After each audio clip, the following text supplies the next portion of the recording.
President Obama has to confront the situation in Iraq now. My team is working around the clock to identify how we can provide the most effective assistance to them.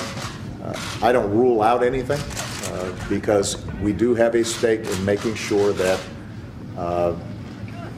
these jihadists are not getting a permanent foothold in either Iraq or Syria. Vice President Biden called Iraq's prime minister today, telling him the U.S. is prepared to accelerate and intensify support.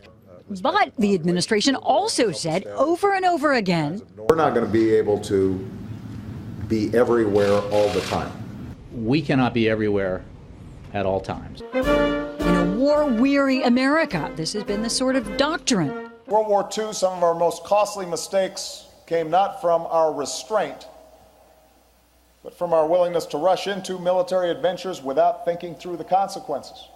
Just because we have the best hammer does not mean that every problem is a nail.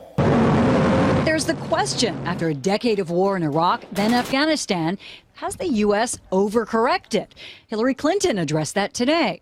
It's often the case that we overlearn lessons and underlearn some lessons. One of the lessons that the president took, which is certainly supported by the American people, is that our foreign policy cannot be defined principally by military means and by our defense budget. But now that Syria's violence devastates it and the spillover, extremists aiming for Iraq's capital, yes, there is some harsh criticism. The president should get rid of his entire national security team. It's not like we haven't seen this problem coming for over a year. And what's the president doing? Taking a nap. It is almost incredible what we're seeing right now, and to know that some kind of additional American action is now imminent. We do know, though, that among those options that are being discussed, boots on the ground is not one of them.